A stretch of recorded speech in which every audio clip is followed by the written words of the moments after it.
Très bien.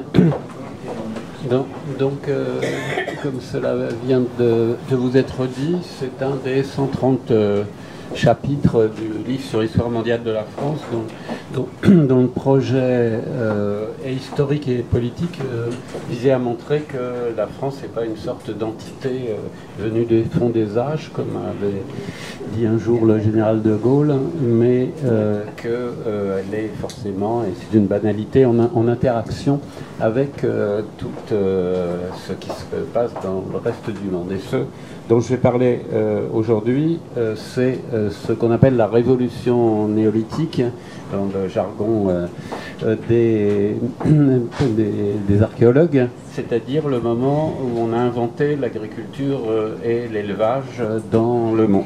Alors l'humanité existe, une plus ancienne trace humaine remonte à 6 ou 7 millions d'années.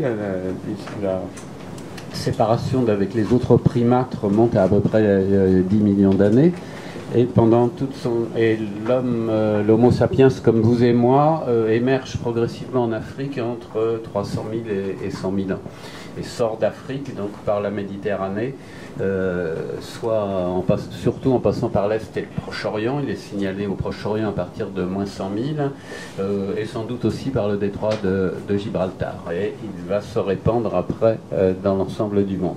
Et jusque-là, les humains vivent comme les autres animaux de chasse, de pêche et de cueillette. Ils mangent des produits animaux et végétaux, et ça va durer jusque vers moins 10 000. Et aux alentours de moins 10 000, dans un certain nombre de points du globe, oui, voilà, ici, les taches grises, des groupes de chasseurs-cueilleurs vont commencer à domestiquer certains animaux et certaines plantes. Donc ce qui va nous intéresser aujourd'hui, c'est ce qui se passe à partir de là, c'est-à-dire du Proche-Orient, le long de toute la Méditerranée orientale. Le résultat, j'y reviendrai, c'est que cette domestication des animaux et des plantes qui permet aussi la sédentarité va faire exploser la démographie humaine. Il y a 10 à 12 000 ans, nous étions à peu près quelques centaines de milliers d'humains répandus sur l'ensemble de la planète. Et en moins de 10 000 ans, on va passer à 6, 7, 8 milliards d'humains, dont actuellement 1 milliard ne mange pas sa faim et presque un autre milliard est en surpoids. Donc ce changement radical dans l'histoire humaine, c'est l'invention de l'agriculture et de l'élevage. C'est pour ça qu'on parle de révolution néolithique. Alors Claude Lévi-Strauss disait il y a deux révolutions dans l'histoire humaine, la révolution néolithique et la révolution industrielle. Mais on peut considérer que la révolution industrielle et l'actuelle révolution numérique ne sont simplement que des conséquences à long terme de la révolution néolithique. Oui, pardon. Hop. Alors, je vais développer ces différents points sur la définition du néolithique et pourquoi aux alentours de moins 10 000 et pourquoi dans des différentes régions du monde sans aucun lien entre ces différentes régions. Voilà. Bon, alors pourquoi effectivement à ce moment-là et pas avant ou après, et pourquoi pas de manière non synchrone? Parce que c'est la première fois que Homo sapiens, donc vous et moi, se trouve dans une période climatique favorable. Depuis moins 115 000 ans jusqu'à moins 10 000 ans, on est dans une période glaciaire, la dernière. Il y a cette alternance de périodes glaciaires et de périodes interglaciaires est due à des inclinaisons très faibles et cycliques de l'axe de la Terre par rapport au Soleil. Un peu plus loin du Soleil, il fait froid, un peu plus près, il fait chaud. On est dans un interglaciaire depuis 10-12 000 ans. Le précédent interglaciaire avait duré à peu près 15 000 ans. Donc on peut penser que pendant encore 2-3 000 ans, on sera dans cette période interglaciaire. Donc ceux qui s'inquiètent pour le réchauffement climatique, s'ils sont patients, peuvent attendre encore 2-3 000 ans, il fera de nouveau très froid. Donc c'est la première fois que Homo sapiens, donc, avec ses capacités psychomotrices actuelles, puisque ça n'a pas changé depuis 100 000 ans, se trouve donc dans un environnement favorable. Avant, ça n'aurait pas été très, très performant d'essayer de faire de l'agriculture et l'élevage. Une seule exception, c'est que ces humains ont domestiqué, certains humains, chasseurs, donc cueilleurs, ont domestiqué des loups qui sont devenus des chiens. Tous nos chiens actuels descendent de loups. C'est la sélection après faite par les éleveurs qui a donné cette variété. Et donc certains chasseurs ont déjà domestiqué le loup, transformé en chien, cette fois pas pour des raisons alimentaires, mais pour des services réciproques que j'évoquerai brièvement. Alors on distingue aussi trois formes de néolithique. Ce qu'on appelle le néolithique primaire, c'est-à-dire là où on invente l'agriculture et l'élevage, c'est ce que vous avez vu sur la carte au début, c'est les zones grises. Le néolithique secondaire, c'est quand, à partir des zones d'invention, avec le boom démographique, les agriculteurs, le surplus d'agriculteurs va réellement se déplacer de proche en proche, donc coloniser. C'est ce qui va se passer pour toute l'Europe méditerranéenne et au-delà. Et puis le néolithique tertiaire, c'est ceux qui, chasseurs-cueilleurs, au contact d'agriculteurs, vont adopter l'agriculture et l'élevage, qu'on appelle des fois de l'acculturation. Et c'est ce qui va se passer pour une partie du nord de l'Europe et de l'est de l'Europe. Alors, comme je viens de le dire, c'est la première fois où Homo sapiens se trouve dans un environnement favorable. Et le deuxième point, c'est qu'effectivement, même si on aime bien se promener, pouvoir rester sédentaire est quand même beaucoup plus agréable pour les communautés humaines, même s'il y a des gens qui continuent à pratiquer le nomadisme ou qui pratiquaient le nomadisme jusqu'à une période relativement récente. Il y a quand même un tropisme normal vers la sédentarité. Il y a eu des chasseurs-cueilleurs sédentaires quand ils étaient dans un milieu favorable, notamment sur les bords de mer, de lacs, de fleuves, où il y avait beaucoup de ressources toute l'année, ressources marines, ressources coquillages, poissons, mammifères marins, etc. Donc quand on peut se sédentariser, en général, on se sédentarise. Alors, à quel endroit les taches grises que vous avez vues tout à l'heure,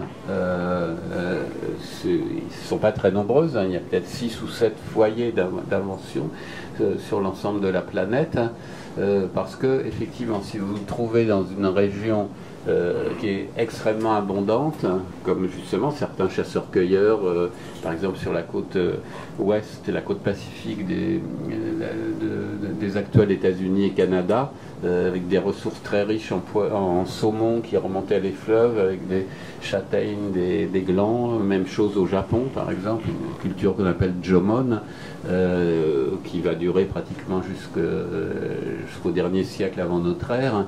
Eh bien, vous n'avez pas forcément besoin de ces entreprises.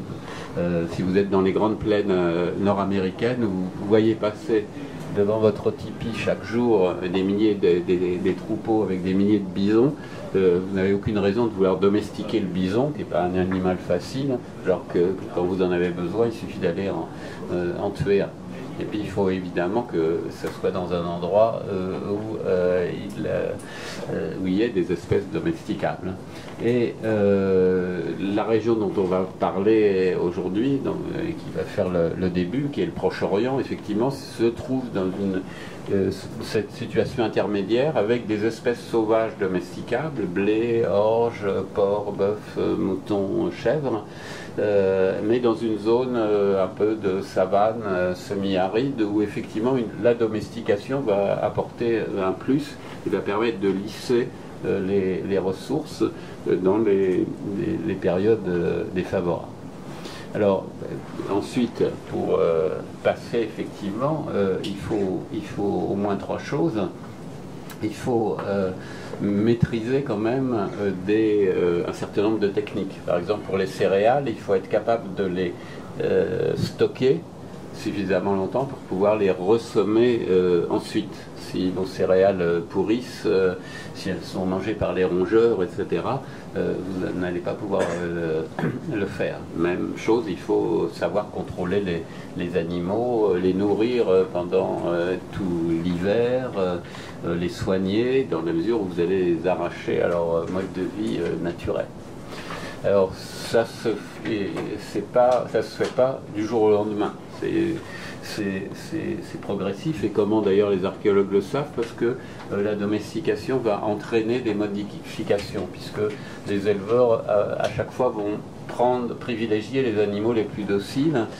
Donc une des conséquences pendant les premiers millénaires, c'est qu'il va y avoir une diminution progressive de la taille des animaux. Et c'est comme ça qu'on va reconnaître si on peut observer de manière très, très claire les animaux restés sauvages qui sont de plus grande taille, ceux qui sont domestiqués, puis maintenant on a aussi les ressources de la génétique. Donc ça s'est fait progressivement par des mécanismes de sélection. On a aussi des exemples. La domestication, c'est pas d'un côté le mouton et de l'autre le tigre. Vous avez des formes intermédiaires. Par exemple, l'apiculture, la culture des abeilles. L'apiculteur met un essaim d'abeilles dans une grande boîte en bois et va les protéger, les nourrir, les soigner, les déplacer, comme on fait beaucoup en Europe, en fonction des floraisons. Et simplement ils vont construire des magasins, des cadres pour les magasins à miel qui sont plus grands que les besoins des abeilles. Comme les abeilles aiment bien travailler, elles vont remplir complètement les magasins. L'apiculteur va prélever le surplus et puis les abeilles vont continuer comme ça à vivre. Donc c'est du gagnant-gagnant, comme on dit en langue de bois managériale, mais c'est pas vraiment il n'y a pas de contrainte. Si les abeilles voulaient s'en aller, elles pourraient s'en aller. Symétriquement, à notre époque, il n'y a plus vraiment de nature sauvage. Les derniers animaux sauvages sont dans des réserves, dans des parcs naturels quand c'est en Europe, dans les parcs aussi en Afrique. Ces animaux sont décomptés. Quand il n'y en a pas assez, on en rajoute. Quand il y en a trop, on les tue.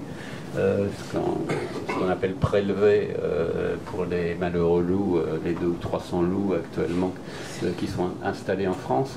Donc la vraie sauvagerie n'existe plus non plus. Il n'y a plus non plus de pratique. En tout cas en Europe, par exemple, il n'y a plus de forêt dite primaire, c'est-à-dire qui serait là depuis les origines. Il y a quelques hectares à gauche à droite dans les Pyrénées, en Pologne, mais qui sont de toute façon relativement récentes. Mais en plus de tout ça, il faut quand même avoir un nouveau rapport à la nature, parce que les chasseurs-cueilleurs se perçoivent comme des animaux, comme une espèce animale comme les autres. Si vous regardez effectivement sur les parois des grottes, c'est essentiellement des animaux qui sont dessinés. Il y a très peu d'humains, il y a des dizaines de milliers, de milliers de figurations animales en Europe à l'époque qu'on appelle du paléolithique, des chasseurs-cueilleurs, et il y a seulement quelques centaines de figurations d'humains. Donc on se pense à travers les animaux, et beaucoup de groupes humains relèvent de ce qu'on appelle le totémisme, c'est-à-dire que la société est divisée en groupes, en clans, qui descendent d'un ancêtre mythique qui est très souvent un animal. Et quand on va tuer, on ne tue pas n'importe comment, on demande en général l'autorisation aux esprits des animaux, on s'excuse, on remercie, donc c'est pas un rapport brutal comme la représentation qu'on peut en avoir. Enfin, jusqu'à il y a peu, on opposait justement les chasseurs-cueilleurs, on appelait ça des prédateurs de nourriture, et les cultivateurs, des producteurs de nourriture. Donc ça, c'était dans l'enthousiasme des années 30, 40, 50.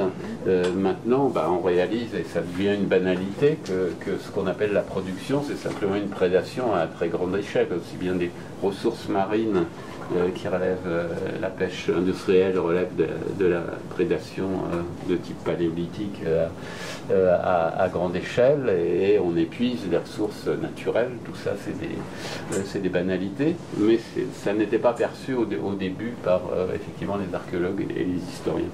Et pour passer à l'agriculture et l'élevage, effectivement, il faut se percevoir comme dans un rapport finalement de domination par rapport aux animaux et aux plantes. Il a fallu que ce déclic se fasse, ce qui explique que ces taches grises qu'on a vues au début soient relativement limitées par rapport à tous les endroits où on aurait pu inventer le néolithique. Il a fallu à chaque fois qu'il y ait les bonnes espèces, qu'on ait les techniques adéquates et qu'on ait envie de le faire aussi, qu'il y ait une sorte de déclic dans le domaine de la culture et de l'idéologie. Donc c'est juste un rappel, si vous voulez. Le premier animal domestique, c'était pas pour l'alimentation, c'était pour le chien. Et là, je vous donne l'exemple d'une fouille à laquelle j'ai participé, en haut à droite, où on a une tombe de chien, et c'est assez fréquent. Donc c'est un animal pas fait pour être consommé, même s'il y a des endroits au monde, notamment en Chine, où on mange du chien, mais c'est pas l'essentiel de son utilisation. Donc on a très souvent dans le passé des tombes de chiens. Les loups et les hommes, finalement, avaient un mode de vie assez comparable. On chasse en bande, et de cette fréquentation progressive, eh bien, les nouveaux chiens gagnaient une alimentation plus sécurisée, et ils apportaient en échange une chasse plus efficace et la garde du campement.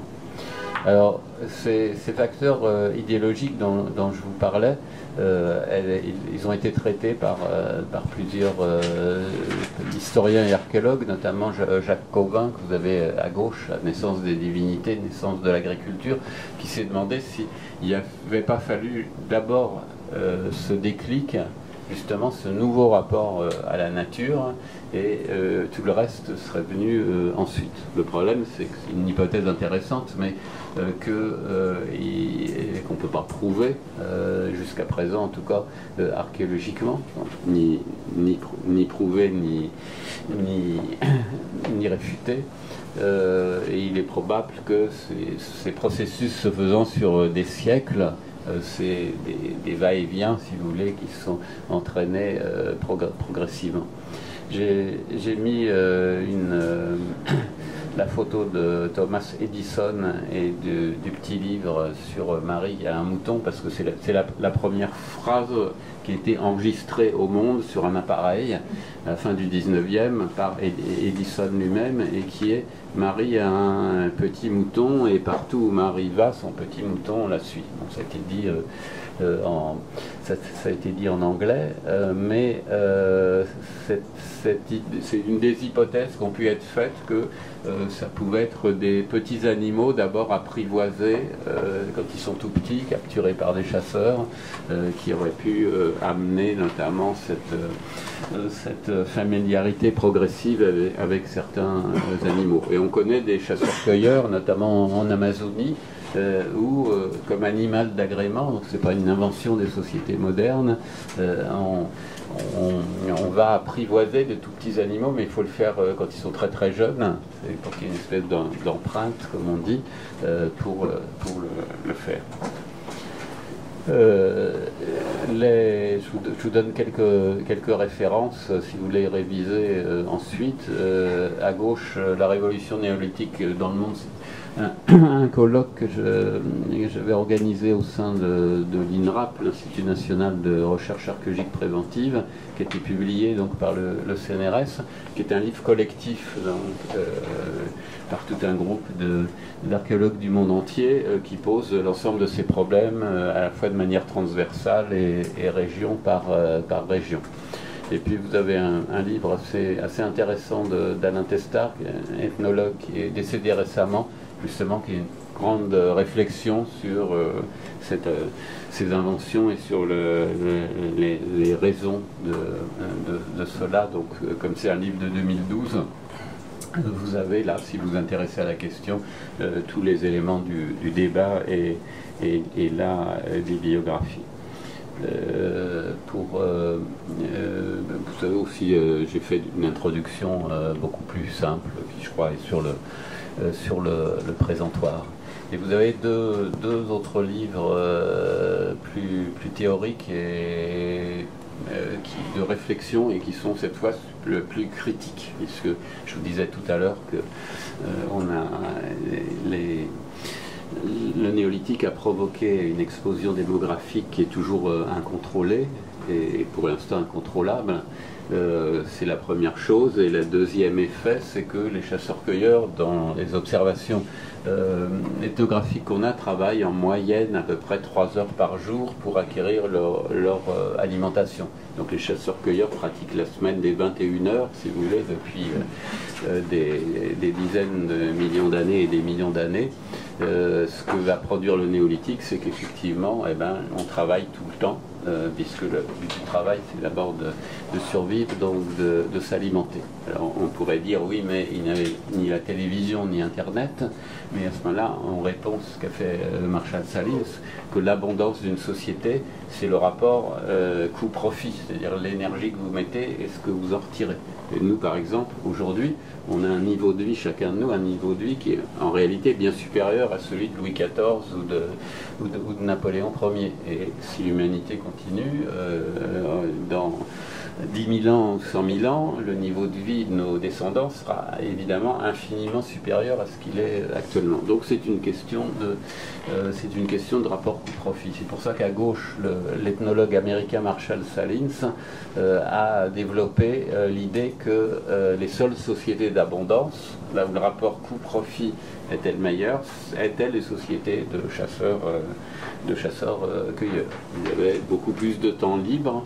Et si on mesure le degré de bonheur au temps réellement libre, où on peut faire que se promener dans la nature, avoir des relations entre humains et humaines, etc., il valait mieux être chasseur-cueilleur, même si on vivait moins longtemps. Donc c'est pas seulement un paradoxe, je vous signale que ce débat existe.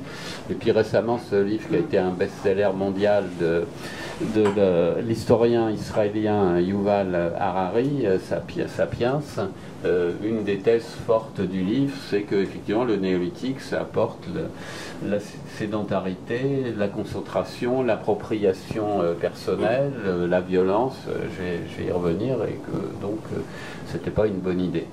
Néanmoins, comme on ne peut pas refaire l'histoire, on va quand même parler du néolithique aujourd'hui, et simplement je vous signalais que le débat existe et que la marche de l'humanité n'est pas forcément une série d'étapes qui va de soi et qui se déroulerait harmonieusement, mais il y a des choix. Simplement, les chasseurs-cueilleurs qui ont fait le choix de l'agriculture ont effectivement fait un boom démographique et ont éliminé de la surface de la Terre, assimilé ou éliminé les chasseurs-cueilleurs. Les dernières sociétés chasseurs-cueilleurs, c'est soit dans le Grand Nord, Esquimaux, Inuits, etc., soit dans les endroits très inhospitaliers comme les Bushman, les San du désert du Kalahari, et ces sociétés sont en train de disparaître définitivement.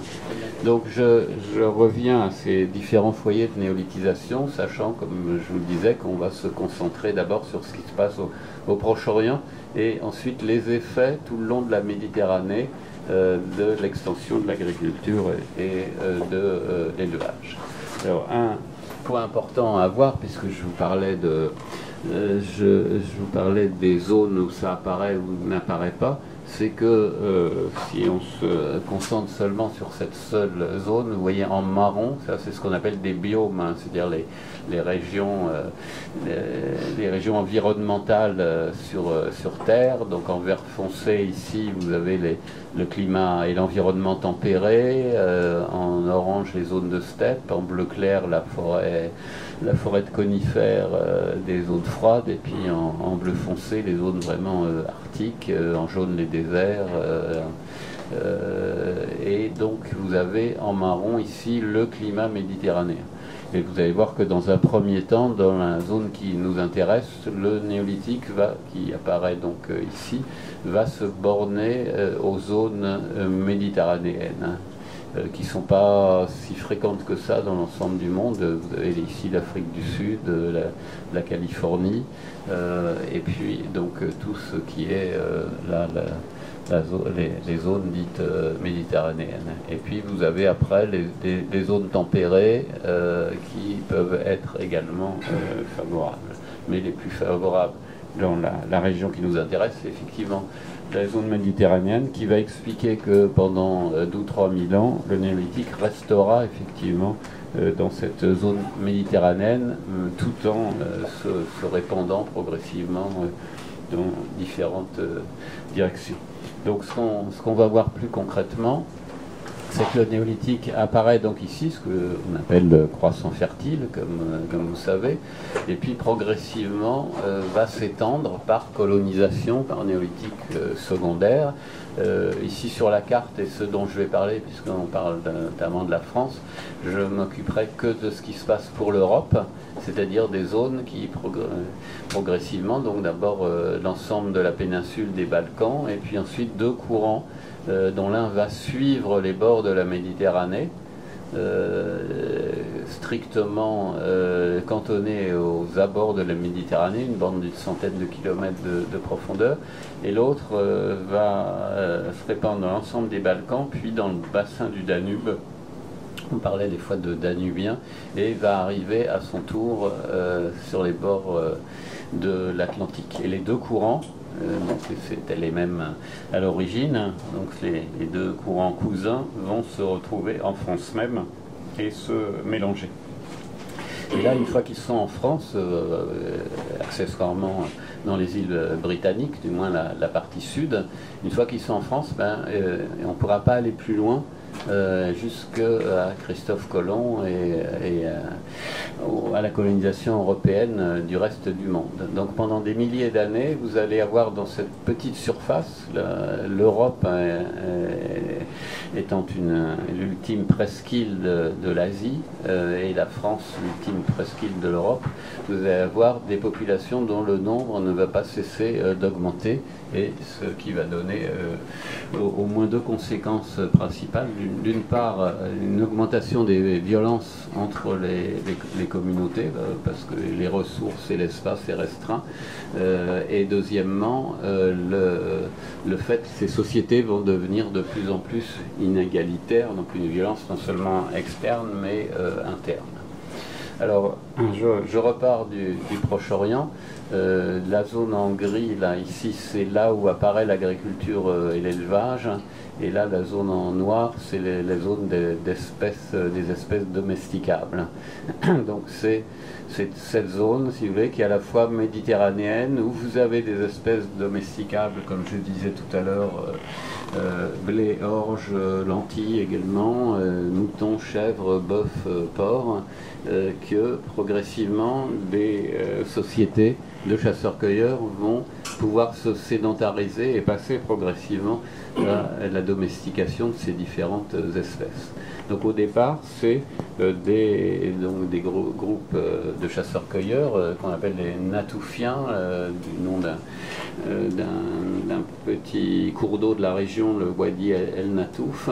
Et ces chasseurs-cueilleurs sont comparables à toutes sortes d'autres de par le monde. Ils vivent dans des petites maisons circulaires, ils ont des outils en silex pour tuer, pour chasser.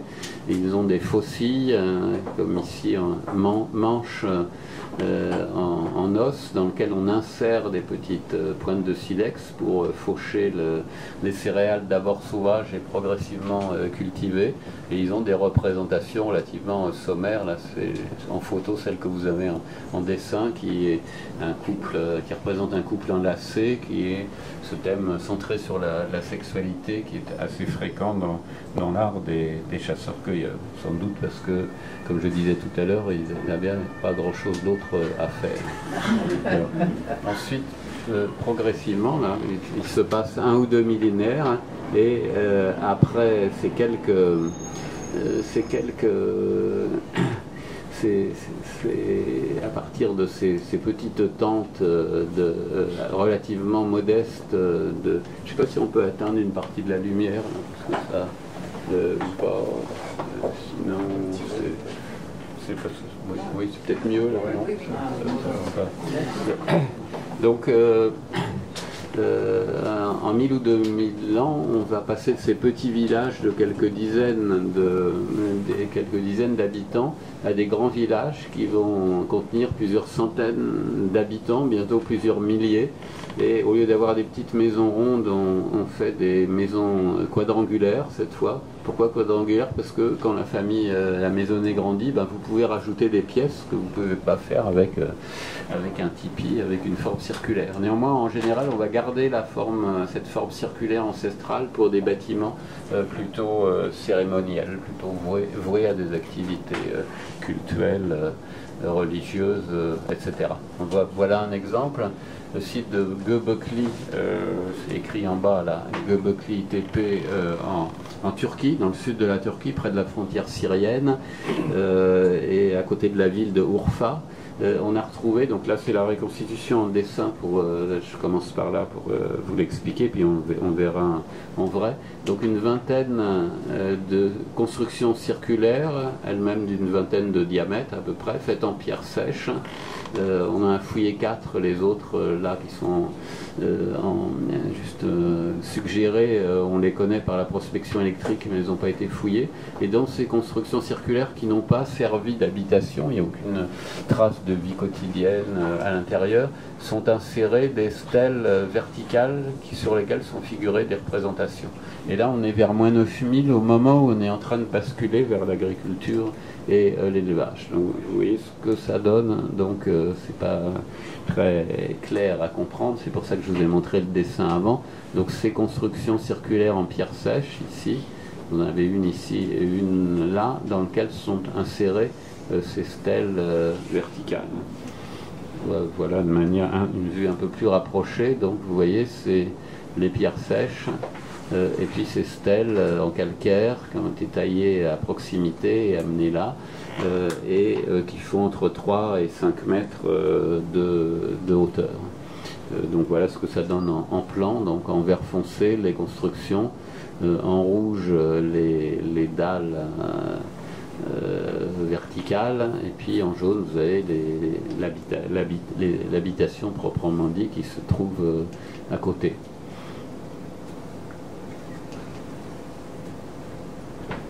Donc revoilà le dessin, maintenant que vous avez vu le vrai, et quelques exemples de figuration sur ces dalles, notamment là vous avez un lion mâle, qui est donc des animaux sauvages, et ne sont représentés que des animaux sauvages alors que c'est le moment où on bascule vers l'agriculture et l'élevage. Donc à la fois il y a une espèce de pesanteur souvent des représentations, de la vision du monde. On est toujours d'une certaine manière dans une idéologie et des représentations des chasseurs-cueilleurs, mais en même temps on peut penser que c'est autour d'une représentation, d'une réflexion sur le rapport sauvage domestique.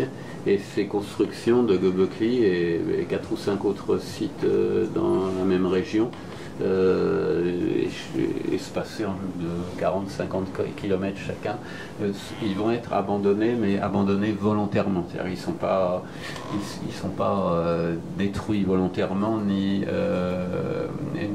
tombant en ruine, mais on va très soigneusement les remplir de terre, et une sorte de condamnation comme ça, parce que peut-être on passe à autre chose. Donc je vais vous montrer toute une série de représentations toujours de cette zone du Proche-Orient qui montrent une espèce d'intense activité nouvelle. Les figurations des chasseurs-cueilleurs que vous connaissez, c'est ce qu'on a sur les grottes du type Lascaux, Chauvet, des représentations d'animaux, des petites statuettes, mais ça ne va pas plus loin. Et là on a une explosion des représentations qui montre qu'on change vraiment d'époque. Donc là, Ain Khazal est en Jordanie. C'était 2 fosses dans lesquelles étaient soigneusement rangées une vingtaine de statuettes de ce type qui font à peu près 1 mètre de hauteur, sur un bâti de jonc d'osier recouvert de plâtre, et où on peint des yeux, un visage avec du bitume qui se trouve à l'état naturel, donc soigneusement rangé. Donc, on ne connaît pas, évidemment, on ne peut pas en dire tellement plus sur l'interprétation, sachant que c'est une technique totalement nouvelle. Il y en a 1 ou 2, si je me souviens bien, au musée du Louvre, les autres sont à Amman. Et autre mode de représentation, ce qu'on appelle des crânes surmodelés, c'est-à-dire on a un vrai crâne ici, c'est un crâne humain, on a attendu que le squelette du défunt se dessèche, on récupère le crâne et on modèle sur le crâne un visage d'argile. Vous avez en haut, c'est de l'os et le menton également. Donc sans doute lié à une espèce de culte des ancêtres, maintenant qu'on essaie d'entariser.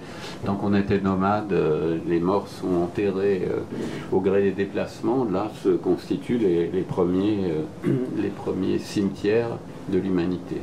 Sur un autre site, donc soigneusement rangés dans des fosses, ces différents crânes. Et on en connaît plusieurs dizaines d'exemplaires au Proche-Orient. Et aussi, les plus anciens masques connus de l'histoire de l'humanité, c'est bien un masque, il est à taille humaine, il y a des trous de fixation, des yeux pour voir, la bouche ici pour parler. Il a pu en exister avant, puisque si vous regardez un musée d'ethnologie, les masques sont en bois, en tissu, donc en matière périssable. Donc ça a pu exister avant, mais là on est sûr que ça existe. Et on sait que dans les sociétés traditionnelles, les masques ne sont pas faits pour s'amuser, c'est lié à des cérémonies, à la représentation d'entités surnaturelles, chez les Indiens Hopi par exemple, et ça existe aussi même dans les cérémonies traditionnelles en Europe par exemple, qui étaient liées à la fin de l'hiver, le carnaval, etc., avait au début une signification qui était également une signification en termes de religion et de représentation du monde. Et ces opérations sur les crânes, vous allez les retrouver ici, c'est le site de Çatalhöyük en Turquie, dans le sud de la Turquie, près de la ville de Konya. C'était un village qui a fait jusqu'à 10 000 habitants, et dans les maisons, à l'intérieur des maisons, vous avez des fresques et vous avez beaucoup de crânes de taureaux. Donc le taureau, c'est sauvage, même si une partie vont être domestiquées, une autre partie vont rester sauvages, ce qu'on appelle aussi des aurochs. Les derniers connus sont morts au XVIIe siècle en Pologne, mais il y en avait partout à l'origine. Donc une partie est domestiquée, l'autre partie reste sauvage, et c'est ces crânes de taureaux sauvages qu'on va traiter comme les crânes humains que vous avez vus tout à l'heure, en fabriquant un mufle en argile, en les peignant. Le taureau étant le plus grand animal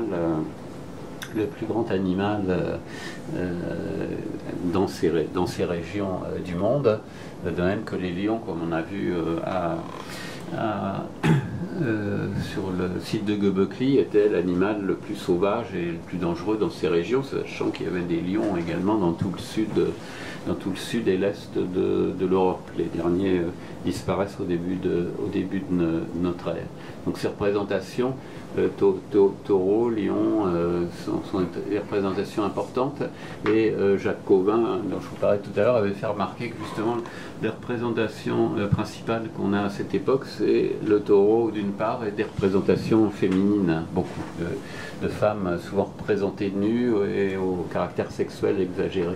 Et quand on va arriver aux religions historiques, à partir du moment où on a des textes pour comprendre ces civilisations, il y a souvent une grande déesse de l'amour et de la sexualité qui est par exemple Inanna en Mésopotamie, qui va devenir Ishtar, Astarté, etc. Et on a un principe masculin en face, qui est Baal Hadad, qui est le dieu taureau. Donc une espèce de dualité comme ça, féminité, taureau, et qu'on va retrouver tout le long. Alors, on ignore pour l'instant tout de ce que pouvait être la réalité du détail des pratiques religieuses de ces populations, mais c'est intéressant de voir qu'il y a cette relation, que les représentations privilégiées autour de la femme et du taureau. Et voilà une autre représentation reconstituée là, de Çatalhöyük, justement, où vous avez ces têtes de taureau reconstituées. Ici, vous avez même une fresque avec un taureau. Et puis, vous avez également des mains négatives qu'on peint. On pose ses mains sur la paroi et on met de la peinture tout autour. Et ça, c'est une pratique qui est aussi ancienne que l'Homo sapiens, qu'on a très fréquemment dans les grottes, et pas seulement en France, mais jusqu'en Indonésie, en Inde, un peu partout dans le monde. Et toujours de Çatalhöyük, une représentation d'un personnage féminin qui est assis sur un trône entre deux jaguars, donc deux autres carnivores. Et donc ce thème de la femme et de l'animal dangereux, la femme et du carnivore, on va le retrouver là encore jusqu'aux époques historiques, notamment en Grèce, Artémis, c'est ce qu'on a, qui est souvent le qualificatif de maîtresse des animaux sauvages, Potnia Théraune en grec, et qui accompagne donc toute cette mise en place de ces nouvelles idéologies qui vont avec le néolithique. Et de manière significative, cette petite statuette qui doit faire une vingtaine de centimètres a été retrouvée à l'intérieur d'une grande jarre à blé, à contenir le blé. Alors progressivement, donc, vous avez une augmentation de plus en plus de la population, jusqu'à 1000, 2000 personnes ici, jusqu'à 10 000 pour Çatalhöyük, qui exprime, donc qui permet archéologiquement de voir qu'on a cette explosion. Si bien que ça va provoquer à un moment une espèce de première effondrement, c'est-à-dire les grandes cités et ces premiers grands villages, bourgs, proto-cités de plusieurs milliers d'habitants disparaissent au profit de villages beaucoup plus réduits, et en même temps le néolithique, les agriculteurs partent dans toutes les directions. Donc on peut penser que cette accumulation sur place a provoqué à un moment aux alentours de 7000 avant notre ère une espèce de crise générale. Et après, donc, les agriculteurs, ceux qui s'en vont veiller pendant longtemps à ne pas dépasser des agglomérations de 100, 200 personnes. Et c'est pour ça que la progression va se faire assez vite, aussi bien en Mésopotamie, la Mésopotamie qui n'était pas encore occupée, va être occupée très rapidement, que surtout en Europe, où en 2000 ans, on va passer depuis les bords de la mer Égée, l'actuelle Grèce, jusqu'à l'océan Atlantique, cette espèce de fuite en avant où on va essayer de maintenir justement des communautés de petite taille qui sont beaucoup plus faciles à gérer, et d'un point de vue de la logistique alimentaire, et du point de vue aussi de la gestion tout court des tensions sociales, etc. Donc je vous remets la carte qu'on a vue tout à l'heure, le passage en Europe, et les deux courants, l'un par l'intérieur, l'autre vers l'extérieur, sachant qu'ils ne se sont pas aperçus qu'ils arrivaient en Europe pour plusieurs raisons. D'une part parce que l'Europe, c'est une pure invention des Européens. Tous les autres continents sont bordés par des mers. L'Europe, c'est les petites montagnettes de l'Oural qui culminent au plus à 2000 mètres. Après, c'est la Caspienne, et puis après, c'est le Caucase, et puis comme ça. Donc, c'est vraiment très arbitraire. Et donc, le problème, en fait, c'est qu'ils étaient en Asie, et ils restent toujours sur le continent asiatique, sauf que cette partie va s'appeler Europe.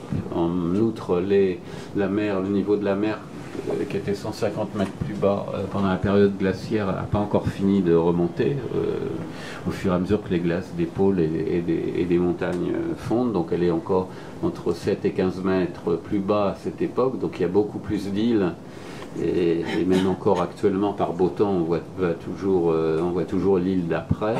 Et en plus, il n'est pas certain, et c'est discuté que la mer Noire existait déjà. Il y avait un lac d'eau douce, et il y a un moment où une série de séismes ont fait s'ouvrir les détroits, et où la Méditerranée s'est déversée dans la mer Noire. Mais c'est pas encore, c'est dans cette période-là, mais c'est pas encore relativement établi. Toujours est-il que c'est très facile, et ça n'a posé aucun problème. Il semble qu'il soit à la fois passé par le nord et également par d'île en île. Donc il y a eu évidemment des débats pour savoir s'il n'y avait pas invention en Europe ou au contraire colonisation. Et souvent, vous avez aussi des questions nationalistes qui se mêlent à cela. Par exemple, les archéologues des pays balkaniques n'ayant pas envie que le néolithique vienne de Turquie, l'ennemi héréditaire qui les a occupés pendant plusieurs siècles, ce qu'on peut comprendre, mais les Français ont fait la même chose. Juste avant la guerre de 14, l'idée que le néolithique en France, dans la moitié nord de la France, vienne d'Allemagne, c'était pas agréable non plus. Donc on essaie d'expliquer que pas du tout, ça n'avait rien à voir.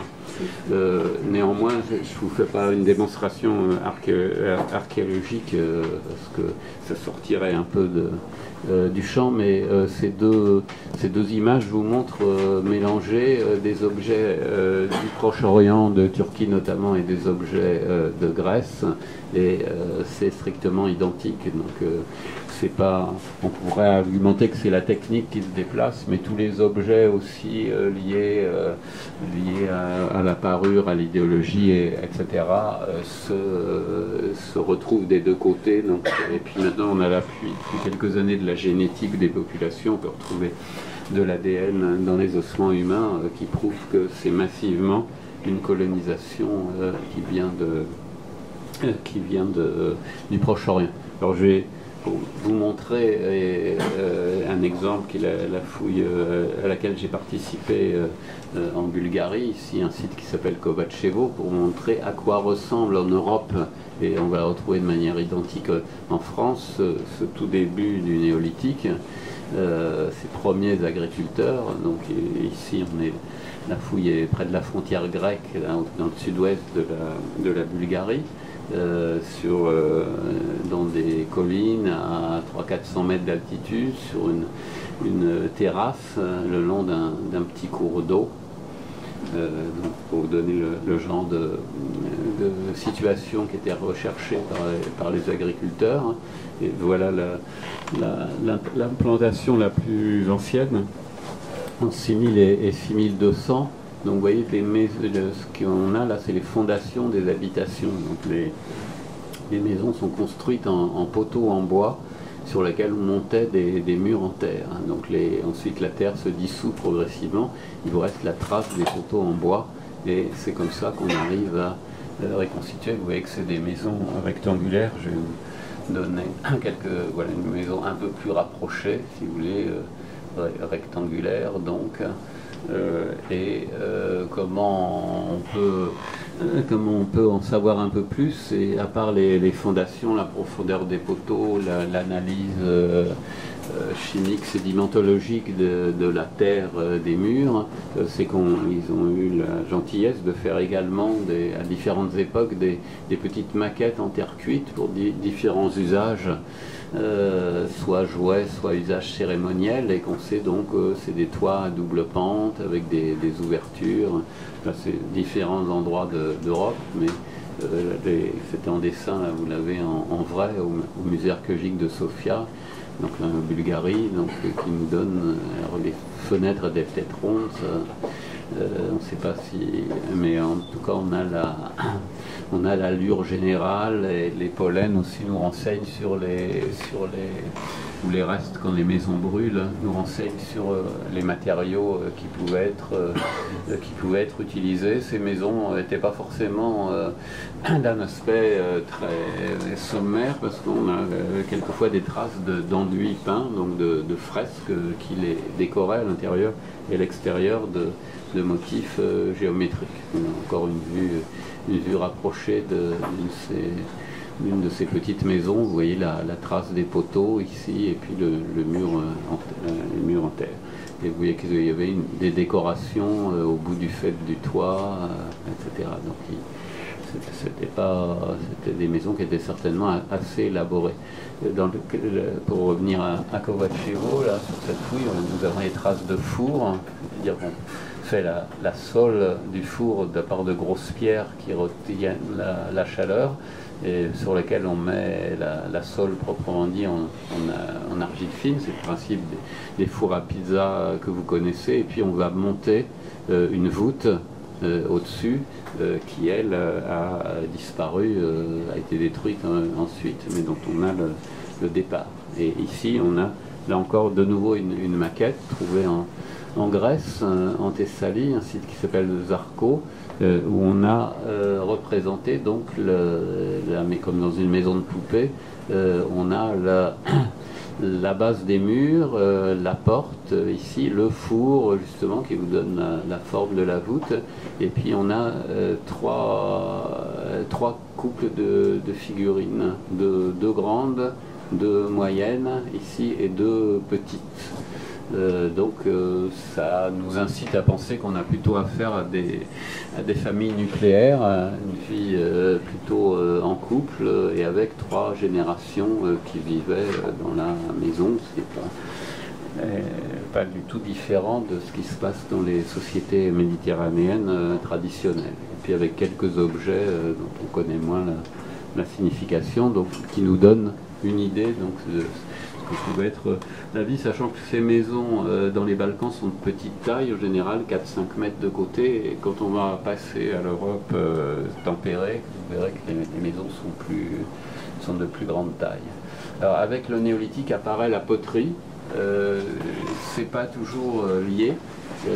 Les premières poteries du monde ont été faites par des chasseurs-cueilleurs. Les plus anciennes qu'on a, c'est en Chine à moins 18 000 et au Japon à moins 14 000, alors que l'agriculture au Japon n'apparaîtra vers moins 500. Au Proche-Orient, c'est l'inverse. L'agriculture, comme je vous l'ai dit, apparaît entre moins 10 000 et moins 9 000, et la poterie n'apparaît que vers moins 7 000. Alors, ce qu'apporte la poterie, c'est également, donc, ça permet de se nourrir, et ça permet aussi d'affirmer son identité de groupe par des motifs spécifiques, et puis ça permet également, ça offre aussi de nouvelles surfaces pour les décors, pour l'expression esthétique. Les décors et les poteries sont très riches dans les Balkans, et plus on va aller vers l'ouest, plus il y aura une sorte d'appauvrissement au fur et à mesure de la colonisation, un appauvrissement des qualités plastiques. Je vous montre à quoi pouvait ressembler la vie quotidienne, donc des cuillères en os qui sont, on trouve les mêmes en Turquie, et on va les retrouver jusqu'en Espagne à peu près. Les haches polies, souvent on appelait avant le néolithique l'âge de la pierre polie. Mais le polissage ne porte que sur les haches qui servaient à couper le bois, et ça améliore en principe la tenue de la pierre, mais pour le reste on continue à tailler les siècles, et avant de polir les haches il faut quand même les tailler. Donc les haches étaient utilisées de cette manière-là, en manchet, si vous voulez, ligaturées en manchet, et c'est comme ça qu'on abattait les arbres. Donc il faut à peu près 15 à 20 minutes pour abattre un arbre de 15 à 20 cm. Il y a eu beaucoup d'expériences qui ont été faites. Donc voilà, là on continue à tailler le silex. Vous avez des petites lames de silex ici, qui étaient notamment utilisées comme pour les faucilles, donc pour couper le blé. qu'on insérait comme ça, qu'on emmanchait dans des manches en bois ou en os, en bois de serre, et on peut voir au microscope les traces justement d'usure caractéristiques sur ces lames qui permettent de savoir à quoi elles servent. Voilà des exemples, si vous voulez, de fossiles réels trouvés en Bulgarie avec le silex encore emmanché grâce à de la résine. Et une autre activité, les meules à broyer le blé pour fabriquer la farine, le blé étant devenu extrêmement important. Cette technique, il faut à peu près 1 heure pour 1 kilo. Produire 1 kilo de farine, un inconvénient, c'est qu'en même temps vous raclez la pierre, donc vous mettez aussi du sable très fin, et on voit les caries qui étaient inexistantes avant commencent à exploser à partir de ce moment-là. Et en plus, cette nourriture à base de céréales, c'est une nourriture beaucoup plus sucrée. C'est le moment où on va changer. Il y a un effet, si vous voulez, de changement alimentaire assez radical qui remonte à cette époque. Et puis différents objets, cette petite sorte de petits tampons qui servaient à appliquer sans doute de la couleur sur des vêtements, le corps, on ne sait pas très bien, pardon. Des parures ici en marbre, des bracelets en marbre, on a les mêmes aussi au Proche-Orient, des figurines féminines, donc essentiellement féminines, toujours des femmes nues, souvent caractère sexuel exagéré comme au paléolithique. Donc l'idéologie semble toujours avoir trait à la sexualité, fécondité, etc. Et c'est après, comme vous verrez, qu'on va basculer dans autre chose. Et également, là on est de nouveau toujours en Bulgarie, à Kovačevo, une fosse où on a déposé avec soin un crâne de bœuf, de taureau sauvage, qui n'a donc aucun intérêt alimentaire, mais qu'on va déposer assez soigneusement. Donc cette idée du taureau continue à habiter les représentations de ces populations. Donc là simplement un exemple à Kovačevo même, donc pendant 600 ans à peu près, l'évolution progressive des décors, et qui vous montre comment travaillent les archéologues, puisque après on va pouvoir faire des comparaisons de site en site, faire des chronologies internes, appuyées aussi par d'autres méthodes de datation comme le carbone 14, pour préciser toutes ces séquences. Et l'Europe n'était pas vide d'habitants, il y avait des chasseurs-cueilleurs de type paléolithique, comme on dit, qui habitaient, les descendants de ceux qui avaient peint les grottes de Lascaux et d'autres, et qui avaient conservé leur mode de vie, qui vivaient dans un climat différent, tempéré. La forêt avait repoussé partout, donc les mammouths et les rennes étaient remontés vers le nord, adaptés à un climat froid. Mais il y avait ces forêts étaient riches en chevreuils, sangliers, aurochs, et on pouvait parfaitement et agréablement y vivre. Et ici, donc, ce site qui s'appelle les Penskivir, reconstitué sur les bords du Danube, la région dite des Portes de Fer, à la frontière entre la Serbie et la Roumanie, on a pu trouver ces campements, même sédentaires, parce que le Danube est riche en ressources. Donc voilà ce que ça donne à la vraie fouille. Bon, c'est un peu plus aride, donc je passe pas trop de temps pour vous le commenter, mais ouais. Voilà ce que ça donne en plan, donc c'est une espèce de construction. Et donc ces chasseurs-cueilleurs vont être absorbés, refoulés, repoussés. Il n'y a pas de traces de massacre massif. De toute façon, ils sont beaucoup moins nombreux que le néolithique. Le néolithique va donc se déplacer d'est en ouest comme un rouleau compresseur, et avec un changement radical dans successif, avec 2 changements radicaux. D'une part, on va passer de la période glaciaire ici à l'actuelle période interglaciaire. Donc les mammouths, les rennes, les chevaux, les mammouths et les rennes remontent vers le nord. Les chevaux se concentrent dans les seuls espaces dégagés, notamment dans les steppes. Donc c'est remplacé par effectivement chevreuils, cerfs, aurochs, sangliers. Et puis vont arriver les agriculteurs ici à partir de 6000, 6005, 6000 en Europe. Et les animaux sauvages vont progressivement disparaître, même si les sangliers restent, mais les aurochs, comme je vous l'ai dit, ont disparu, les cerfs et les chevreuils sont juste tolérés, et on aura donc ce deuxième changement radical d'environnement.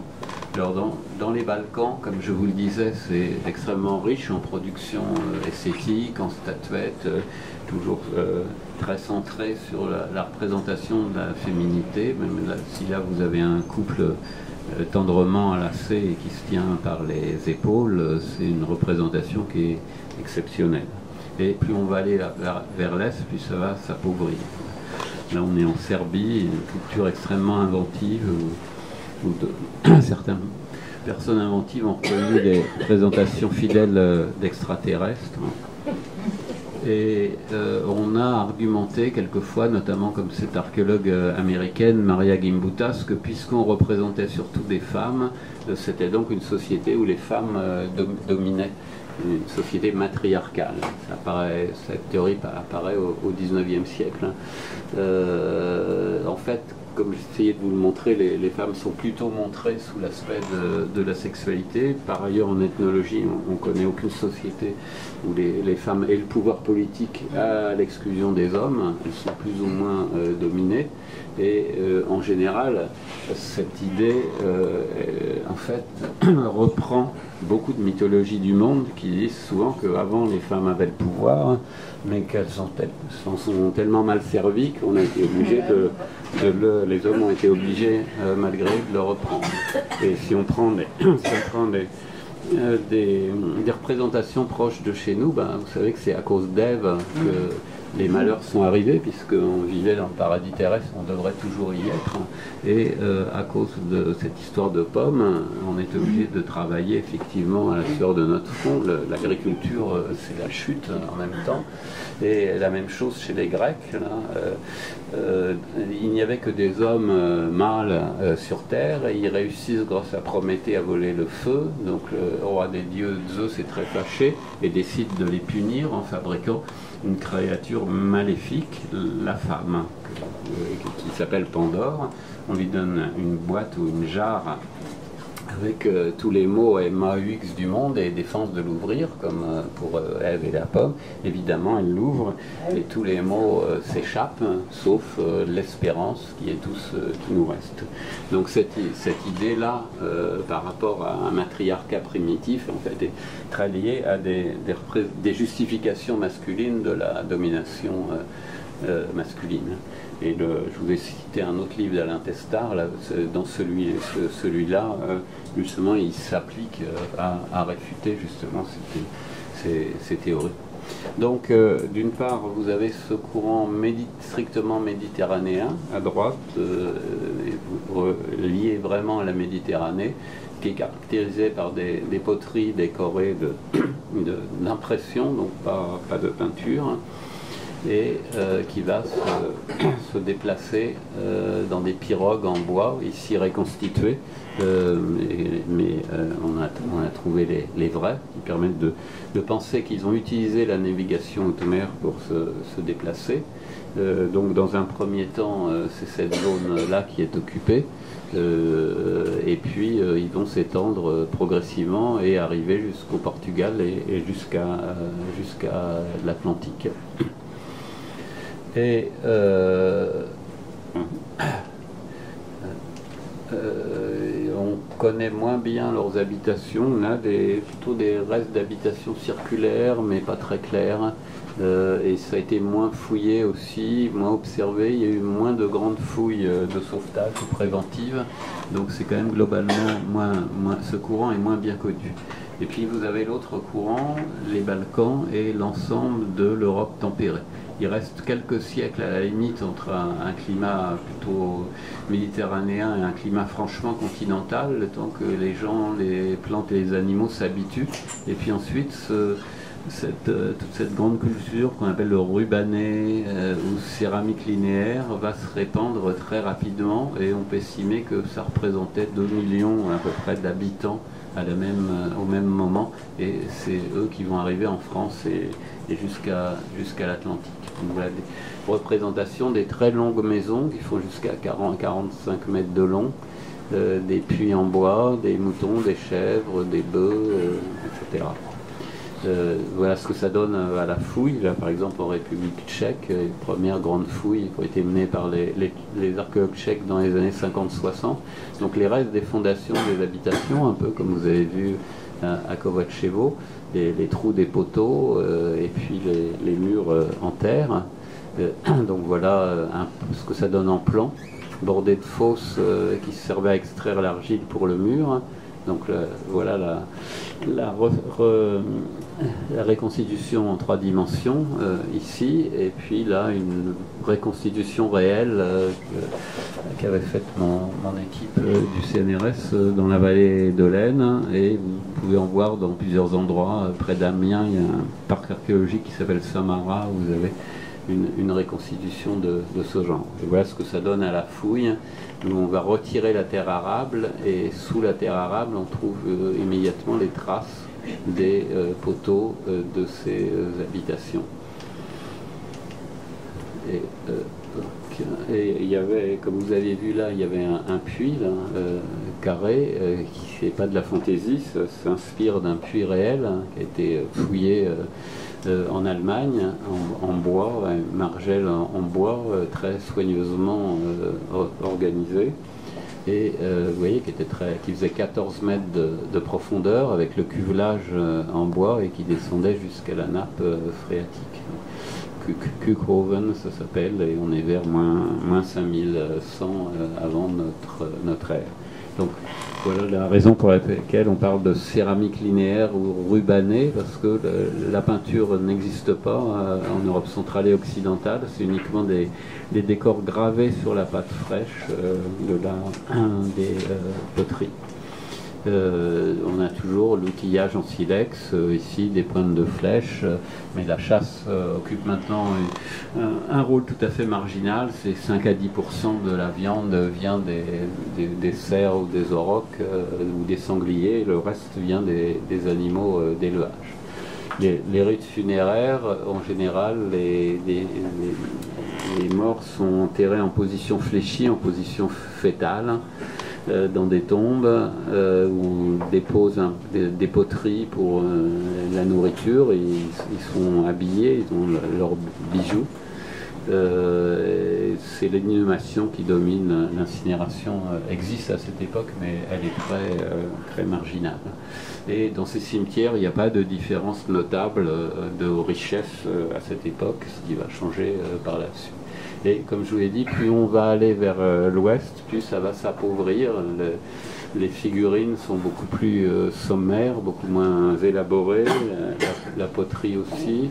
Mais néanmoins, ici en Normandie, dans l'Eure, à Aubevoie, toujours une représentation de taureau. Ici, c'est un taureau mâle qui fait une trentaine de centimètres à peu près. Donc c'est une des très rares représentations qu'on ait en France.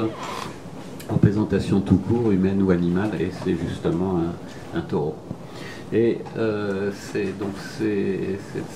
culture, là, dite de la céramique linéaire, celle qui arrive à l'Atlantique, elle est à la frontière. Ils ne vont pas aller plus au nord, parce que le climat est plus défavorable, et c'est là qu'on a ces phénomènes d'acculturation de néolithique tertiaire, où on va adopter le mode de vie des chasseurs-cueilleurs, vont progressivement adopter le mode de vie des agriculteurs. Donc ces populations là, du nord de l'Europe, là vous avez une carte, la Baltique ici, la Suède, le Danemark.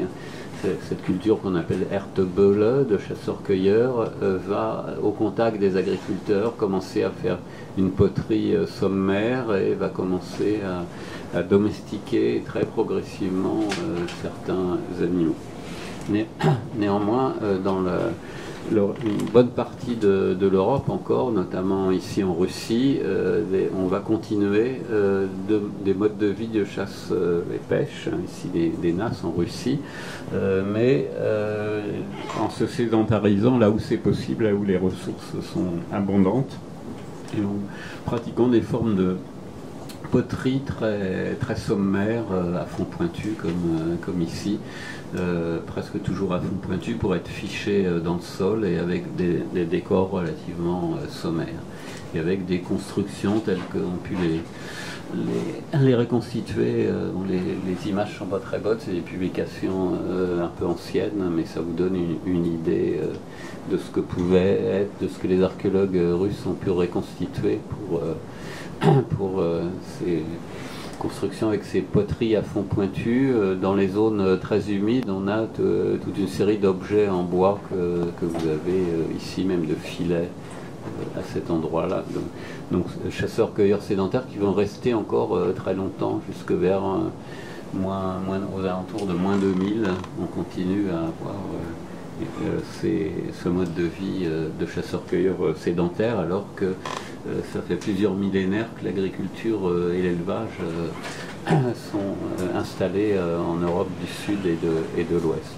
Et jusqu'au Japon, là je vous mentionnais les plus anciennes poteries connues, juste en passant des exemples de maquettes au Japon, comme ça, de chasseurs-cueilleurs qui vivent néanmoins dans des villages permanents, là où c'est possible. Et puis, attendez, le temps passe, je vais un peu sauter là-dessus, sur les steppes. Le Caucase, on ne peut pas tout faire. Et donc, il y a un moment où on va arriver aux limites de l'Europe. Et également, ceux qui sont restés sur place se trouvent également piégés, pas dans une grande presqu'île comme ici, mais dans des zones beaucoup plus restreintes. En Mésopotamie, ça va être le Tigre et l'Euphrate, qui sont entourés de montagnes, de déserts et de mers, et en Égypte, c'est la vallée du Nil, qui est entourée de déserts et de mers, dans des sortes de trappes écologiques, dans lesquelles la population continue de monter.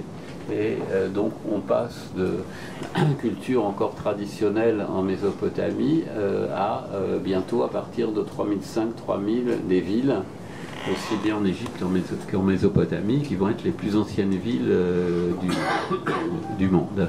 Et avec les villes apparaît l'écriture, des signes abstraits, on en a dès les débuts de l'Homo sapiens sur les parois des grottes et même avant l'Homo sapiens, mais les combiner en écriture,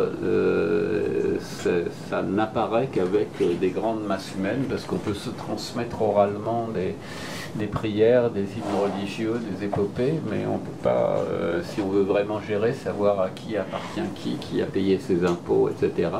Il faut un système de notation beaucoup plus complexe. Et c'est souvent les plus anciens textes sont souvent des textes économiques. Même chose donc en Égypte. Et en Europe, effectivement, c'est à partir de là, une fois l'Atlantique atteint, qu'on voit apparaître les premiers signes de différenciation sociale à partir de 4500. Cette nécropole de Varna en Bulgarie, sur les bords de la mer Noire, il y a des individus qui sont, il y a 400 tombes, il y en a qui n'ont rien, d'autres qui ont juste une poterie. Et ce personnage a à peu près 1 kilo d'objets en or, qui sont aussi les plus anciens objets en or, la plus ancienne orfèvrerie de l'or de l'histoire humaine. Et à partir de là, donc les différenciations sociales vont sans arrêt croître. Ouais. L'autre vue de la tombe, où là le personnage tel qu'on peut l'imaginer, qui n'avait pas l'air très sympathique.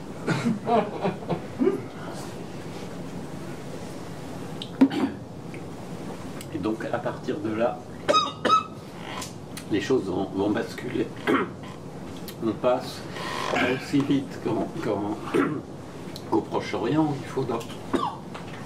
Il faudra à peu près 3-4 000 ans pour que les villes et les États apparaissent, parce qu'on est dans un espace plus vaste, il y a moins de contraintes, mais on va, avec des hauts et des bas, s'acheminer vers des sociétés de plus en plus inégalitaires. Là, Varna, c'est à l'ouest de l'Europe. Ah oui, pardon. Varna, c'était à l'ouest de l'Europe, à l'est de l'Europe, à l'ouest, dans le bassin parisien, on voit que petit à petit, certains morts sont plus importants que d'autres. On va les enterrer d'abord sous des monuments en terre et en bois. Et après, on va passer à ce qu'on appelle les mégalithes, les dolmens, qui sont des chambres funéraires. Dolmen, ça veut dire table en pierre. Chambres funéraires sous des masses de terre et de pierre. C'est strictement le principe des pyramides quelques siècles plus tard, dans lequel on va conserver le corps des gens les plus importants. Recouvert donc de masse. Là vous avez à Barnonaise, dans les côtes d'Armor, toute une série de chambres funéraires recouvertes d'un grand tumulus qui fait centaines de mètres de long. Donc voilà plus en détail. Chambre funéraire en dalle avec un couloir d'accès ici pour apporter les morts au fur et à mesure, mais c'est un nombre restreint, c'est juste le clan des dominants, et puis recouvert de terre et de pierre qui, comme les pyramides, à la fois protègent et signalent aux vivants l'importance de la famille dirigeante. Ici, on ne voit pas très bien, mais le dolmen de Gavrinis couvert de gravures. Et c'est le moment où apparaissent de nouveaux symboles. Petit à petit, le thème de la représentation féminine va passer à l'arrière-plan, et c'est des symboles de pouvoir qui vont apparaître, comme ici ces sortes de crosses qu'on va retrouver un peu partout en Europe, y compris il y en a une en or à Varna. Et néanmoins avec des montées et des descentes sur ce schéma en vertical, la complexité sociale, depuis petits groupes de chasseurs-cueilleurs jusqu'à l'État et à l'Empire. En horizontal, le temps, 4000, 2000, 0, 1000. Et puis ici, uniquement pour l'Europe atlantique, mais c'est la même chose partout en Europe, mais pas au même rythme, des moments de haut et de bas. C'est-à-dire que la société devient de plus en plus inégalitaire. Là, c'est gros dolmen, c'est l'époque de Varna à l'autre bout de l'Europe. Et puis, il y a des moments où ça redescend. Pourquoi? Sans doute parce que justement, c'est pas comme dans les oasis du Proche-Orient, on a beaucoup plus de place. Donc si le pouvoir devient trop autoritaire, là, les gens peuvent aller ailleurs, la société se défait et ça recommence un petit peu plus tard. Donc par exemple, après les grands dolmens où il n'y a que quelques morts, on a quelques siècles après ce qu'on appelle des allées couvertes, qui sont des coffres beaucoup plus modestes, où là on va retrouver en revanche des dizaines, sinon des centaines de morts. Ici, vous voyez, donc cette construction modeste, il n'y a pratiquement pas de tumulus dessus, et puis il y a des centaines de squelettes. Au fur et à mesure que quelqu'un meurt, on va le réintroduire, pousser un peu les ossements précédents. On va aussi commencer à fortifier les villages. Jusqu'à présent, ils n'étaient pas fortifiés. Je vous montre quelques exemples, là, soit en terre, soit en pierre, ici, de plus en plus. Donc on est vers moins 3005. Et vous avez aussi ici en Espagne, par exemple, Los Milares, vous voyez, sorte d'acropole, et puis des remparts successifs, concentriques, donc plusieurs centaines, sinon plusieurs milliers d'habitants, avec une nécropole à côté et des tombes mégalithiques aussi qui sont très riches. Et petit à petit, on va passer de représentation féminine à représentation d'hommes en armes, ici avec un poignard, un arc, des flèches, qui va devenir, et jusqu'à nos jours, un thème parfaitement dominant. Voilà, en Italie par exemple, représentation là encore d'un homme en position de pouvoir et en armes. Ou ici le Mont Bégaud, dans les Alpes-Maritimes, les représentations gravées sur le rocher, il y en a des dizaines de milliers d'armes, de roues de chars, d'hommes barbus qui brandissent des poignards. Ça va être le thème maintenant privilégié de ces sociétés qui sont à la fois à la fois guerrière et inégalitaire. Ça, c'est un personnage connu, qu'on appelle l'homme des glaces, Ötzir, trouvé dans un glacier en Autriche, à la frontière italienne. Différentes reconstitutions proposées. Et donc, ce personnage est mort d'une flèche tirée dans le dos. Ce qui illustre aussi les tensions de cette époque, et il était lui-même pas forcément sympathique puisque son poignard portait l'ADN de 4 ou 5 personnes. Le rapport n'était pas toujours fraternel. Ce qui est intéressant par ailleurs, c'est que c'est la plus ancienne peau humaine conservée. On a évidemment des autres depuis des millions d'années, mais la peau conservée, c'est la plus ancienne, vers 3300 avant notre ère, et il a déjà des tatouages. Donc ça donne aussi une idée que très probablement ces personnages, le tatouage c'est un signe de distinction. Autre signe des temps, avant on se représentait les maisons sur pilotis, les cités lacustres comme on disait, comme le symbole même du néolithique, d'une vie agréable au bord des lacs, etc. Et en fait c'est plutôt le signe de gens qui se réfugient dans des zones beaucoup moins agréables pour l'agriculture. D'ailleurs là la chasse ici à Chalain au néolithique occupait une place beaucoup plus importante, mais c'était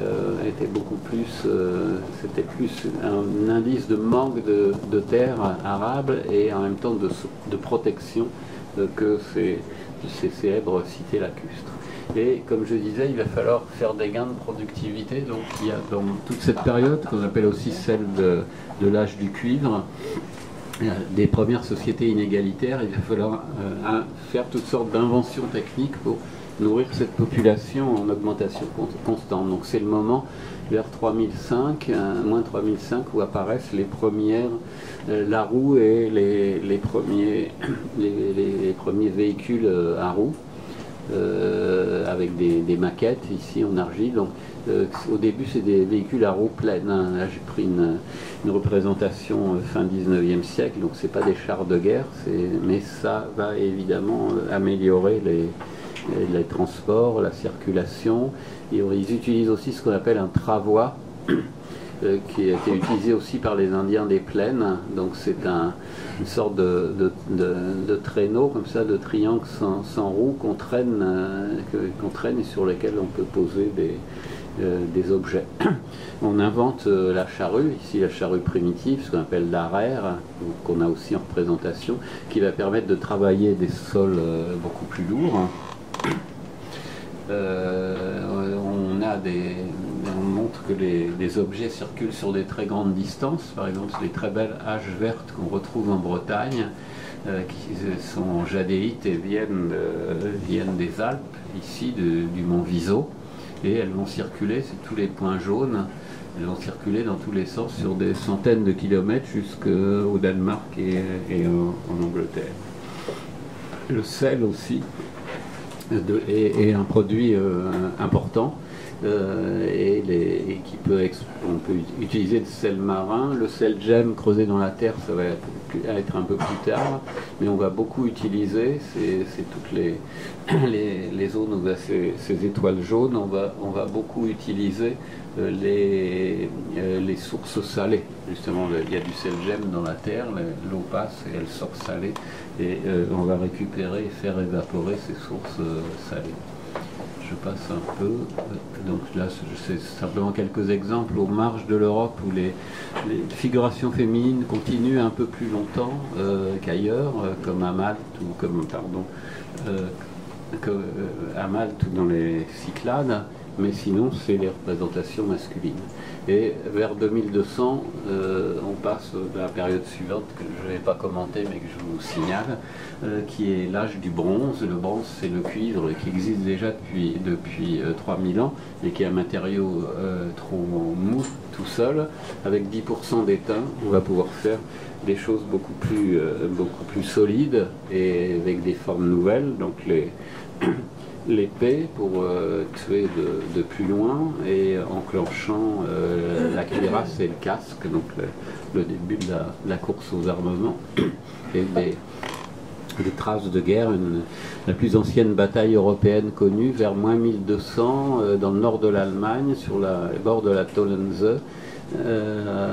avec des centaines de morts, donc sans doute des milliers de combattants, des pointes de lance en bronze, des épées en bronze, des massues en bois, des pointes de flèches en bronze, mais également en silex pour ceux qui n'avaient pas les moyens. Donc cette période illustre, on voit très bien archéologiquement ces phénomènes de violence augmenter de plus en plus, mais on ne débouchera pas sur des villes et des États avant la période des Grecs et des Romains. Comme par hasard, et au contact du Proche-Orient et dans des presqu'îles au départ, donc des zones plus restreintes. Donc les personnages importants vivent dans des sortes de fermes fortifiées, de petits châteaux forts, mais sans qu'on passe à ce phénomène urbain.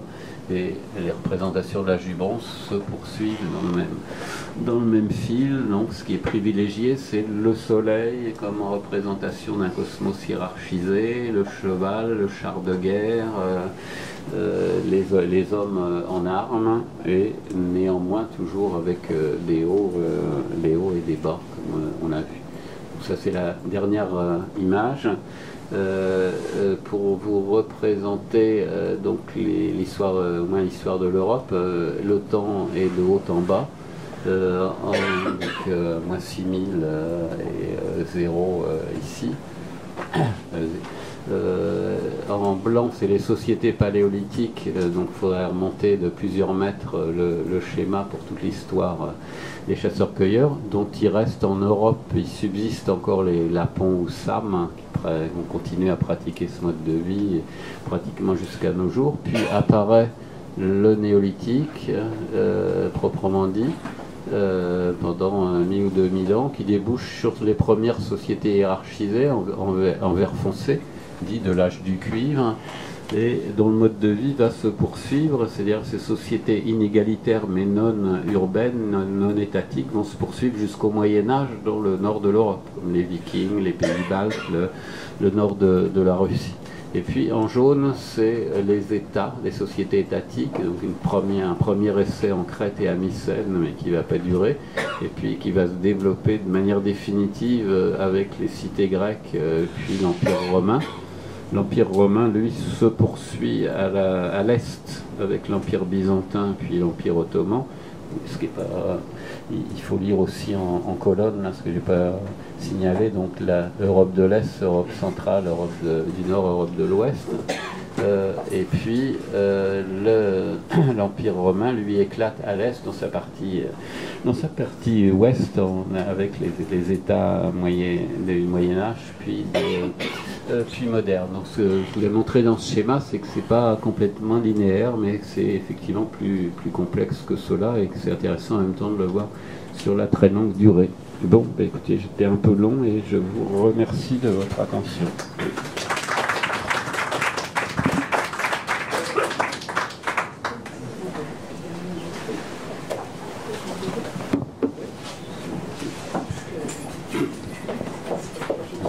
Vous avez d'éventuelles questions, si vous n'êtes pas encore tenaillé par la fin, je peux y répondre. Excusez-moi. Oui, monsieur. Oui. Vous avez dit que aux environs... Pardon, excusez-moi. Oui, vous avez dit qu'aux environs de moins 4000, oui, on commence à fortifier les villages. On est bien là, cette fois-ci, en Europe. Puisque de l'autre côté de la Méditerranée, on a Jéricho par exemple, et on va faire tomber les fortifications. Voilà, donc c'est une question, monsieur. Jéricho,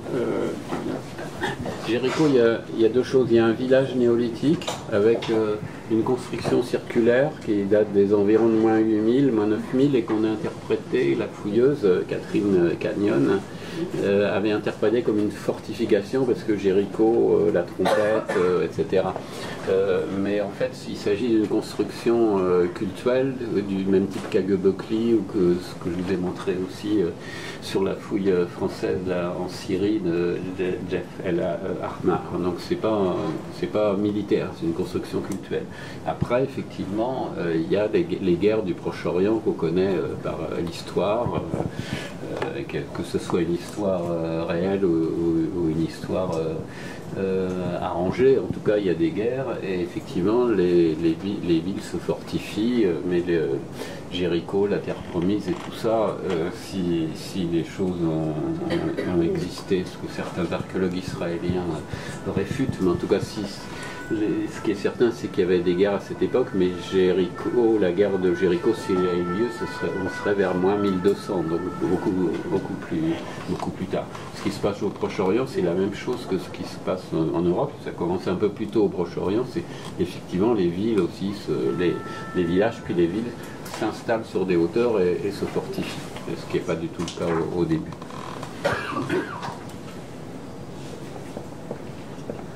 Tout ça, on le trouve dans le livre Histoire mondiale. J'avais que 10 000 signes d'histoire mondiale. Donc c'est ramassé, c'est le principe de l'histoire mondiale de la France. Donc c'est centré sur la France, pour montrer que toutes les étapes, c'est pas les Français tout seuls, si j'ose les appeler. Plus spécifiquement, vous avez écrit quelque chose. Moi, ce que j'ai décrit, c'est comment l'agriculture et l'élevage arrivent en France, c'est-à-dire que ça arrive de la Méditerranée et du Proche-Orient. C'est pas une invention locale. Et mes autres collègues, mes 132 chapitres, si je me souviens bien, expliquent qu'à chaque fois, les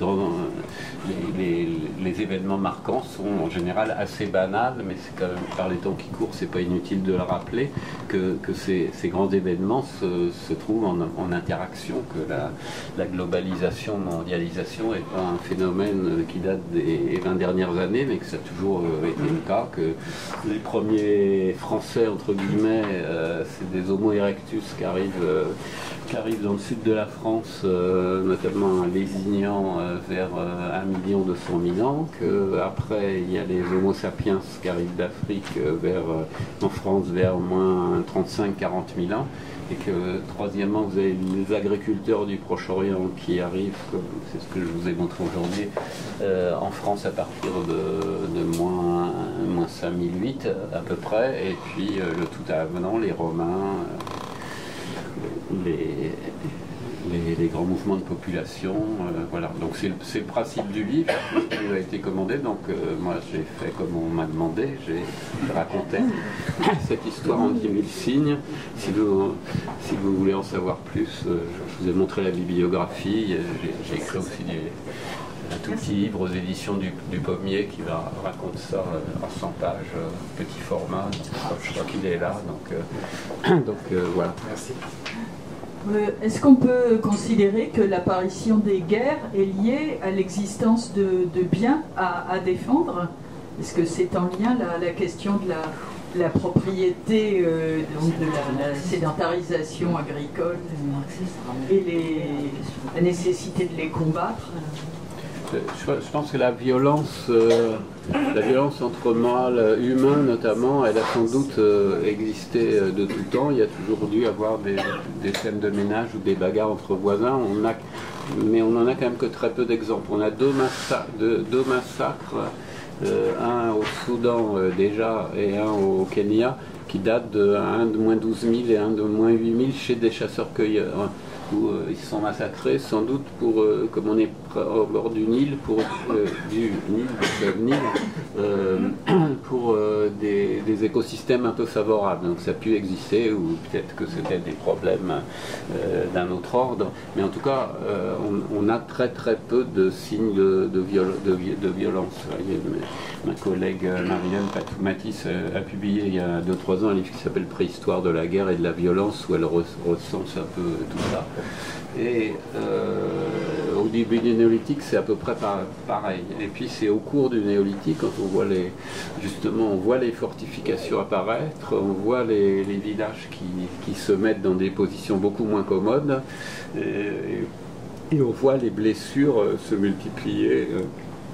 Comme la bataille que je vous ai montrée, mais bien avant, au cours du néolithique, les gens qui ont des pointes de flèches dans les vertèbres, etc., ça augmente de plus en plus. Donc, on peut supposer que c'est effectivement le nombre de gens qui augmente, la restriction des territoires, et une des interprétations de pourquoi il y a des mégalithes au départ uniquement sur la façade atlantique du Portugal au Danemark, parce que c'est là qu'on ne peut pas aller plus loin, donc là où les tensions territoriales devaient être les plus fortes, et ces monuments permettaient de dire, voilà, les ancêtres de nos chefs étaient déjà là, cet endroit est à nous. Donc je pense que plus globalement, c'est plus des questions territoriales que d'espace, puisque l'espace se restreint et les ressources en question. Après, il y a pu y avoir d'autres raisons, puisque la guerre de Troie, donc le plus ancien texte européen, ça commence par une infraction sexuelle et un enlèvement de Hélène, mais apparemment consentante par Paris. Et dans la guerre de Troie, c'est plein de récits où on dit oui, on va abattre la ville, on va prendre leurs femmes. L'histoire de Rome, c'est l'enlèvement des Sabines, donc il y a pu avoir les thèmes favoris des Grecs sur les temples. Il y a le combat contre les Amazones, qui sont des femmes qui veulent se passer des hommes, et l'enlèvement des femmes d'une tribu qui s'appelle les Lapites par les centaures. Donc cette question d'enlèvement des femmes qui existe dans beaucoup plus de cultures et qui se poursuit hélas avec les viols de guerre actuels. Il semble qu'elle est, en tout cas dans les récits, qu'elle ait pu être assez ancienne, donc ça peut être aussi un autre motif de guerre. Alors effectivement, c'est ce qu'argumente Yuval Harari, qu'avec la sédentarité, il y a la possession des terres, et que à ce moment-là, la violence va augmenter de manière considérable. Enfin, avant Yuval Harari, il y avait Jean-Jacques Rousseau. Oui, mais là c'est inverse. C'est effectivement, en Occident, c'est le débat entre Thomas Hobbes, en anglais, de Terre, qui dit à l'état de nature, c'est la guerre de tous contre tous, bellum omnium contra omnes en latin, et donc il faut le Léviathan, le souverain qui impose l'ordre. Et Rousseau, c'est au contraire, à l'état de nature, l'homme est bon, et au contraire, c'est la société, la propriété privée, le premier qui dit ceci est à moi, qui va le provoquer, et là, il faut un contrat social. Donc après, c'est un choix, soit on décide que l'homme est mauvais naturellement, donc il faut des despotes où il est bon, et il faut avoir un contrat social. Donc, moi, je suis plutôt optimiste, donc je serais plutôt rousseauiste, mais après, il faut se dire que l'histoire humaine risque d'être encore longue, donc peut-être qu'il y aura des sociétés plus sympathiques de temps en temps. Oui, concernant l'Homo sapiens, vous avez dit qu'en France, l'Homo sapiens est arrivé à peu près 35 000 ans, oui, c'est ça? Près, oui. Et en Espagne, c'est à peu près combien? C'est à peu près pareil, c'est plus ou moins bien daté, si vous voulez, parce qu'on est aux limites du carbone 14 quand on est. Et en Espagne, on a les derniers néandertaliens qui disparaissent, les derniers qui soient datés sont vers 27 000 à peu près. Parce qu'en Afrique du Nord, on a constaté sa présence plusieurs centaines de mille ans. Oui, on a une date à 300 000 ans. Oui, 300 000 ans dans le dernier article de Science, je crois, au mois de juin. Oui, c'est notre collègue, c'est une équipe franco-marocaine. Hublin, oui, Jean-Jacques Hublin. C'est une date à 300 000 ans à Djebel Irhoud, et on avait déjà une date à 260 000 ans en Afrique du Sud. Le problème est de savoir, si vous voulez, c'est des évolutions qui sont très lentes, puisqu'on est avant il y avait Homo erectus, puis après il y a Sapiens en Afrique, mais c'est pas fait du lundi au mardi, donc c'est très très très long. Donc jusqu'à présent on avait entre 100 000 et 200 000, donc on a ces dates qui sont un peu plus anciennes. qui commence à apparaître. Et effectivement, pendant un certain temps, on n'a pas de traces de sortie d'Afrique avant 100 000 au Proche-Orient. Les dates les plus anciennes de Homo sapiens, c'est 100 000. On a des... Il arrive bizarrement en Australie vers moins 50 000, c'est-à-dire avant l'Europe. Hein. Donc ils sont plutôt partis vers l'Est. Et on a à partir de... En Europe, dans les Balkans, vers 40 000. Et donc en France, vers 35 000 actuellement. Ça pourrait être plus ancien parce que quand vous êtes au détroit de Gibraltar, ben, vous voyez la rive d'en face, surtout dans les périodes glaciaires, l'eau est 150 mètres plus bas. Donc moi, ça m'a toujours paru curieux qu'il ne passe pas par le détroit de Gibraltar. Donc ça peut très bien tenir à l'état des découvertes, hein, parce que là, en 20 ans, on a découvert toutes sortes de nouvelles espèces. La date de Jebel Yehuz, elle a quelques mois, donc on peut attendre encore beaucoup de choses. L'ensemble de l'humanité des premiers millions d'années, ça tient dans une petite valise, c'est les bouts d'os à droite à gauche, donc je pense qu'on a encore plein de découvertes à attendre. Merci.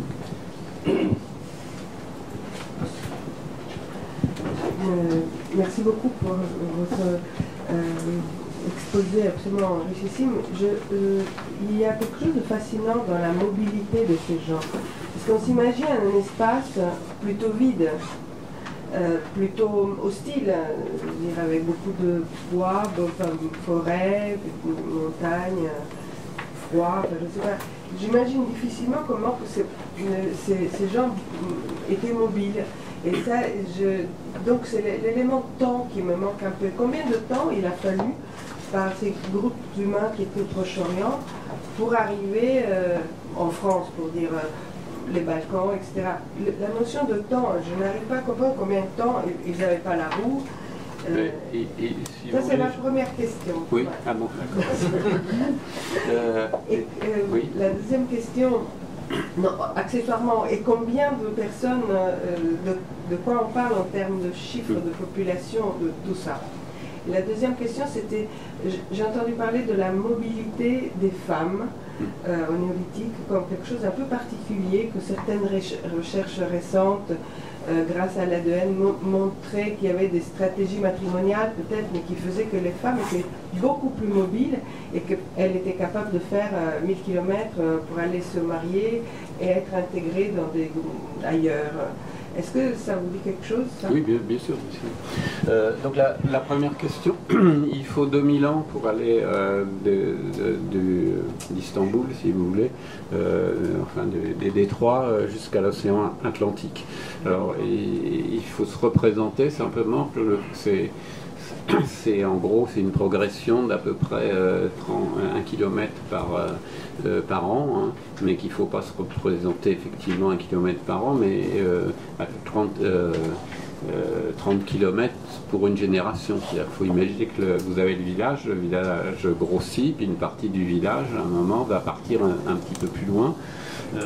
En plus, quand ils arrivent au Danube, il ne se passe plus rien pendant quelques siècles, justement, un temps d'accommodation, y compris des plantes, hein, qui sont des plantes qui viennent du Proche-Orient, à l'origine le blé, l'orge.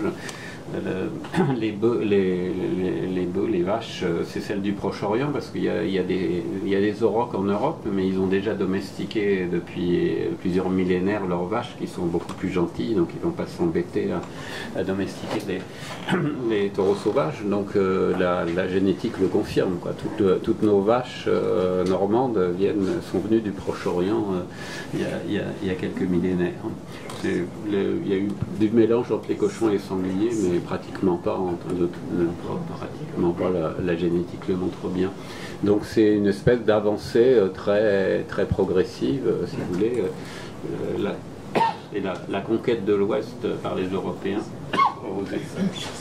en Amérique, mais au ralenti. Excusez-moi.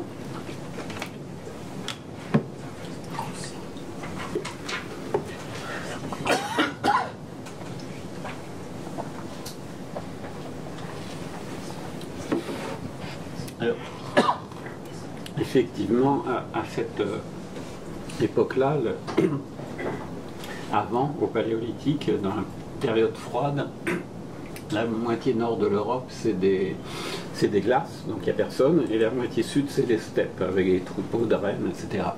Donc on se déplace très facilement. Avec le réchauffement, l'Europe se couvre d'une forêt vierge, avec justement les serres, etc. Et donc ils se sont avancés également en déboisant à chaque fois, d'où l'importance des haches polies, parce que c'était l'agriculture sur brûlis en abattant les arbres pour construire leur maison. Donc c'est comme ça qu'ils se déplacent.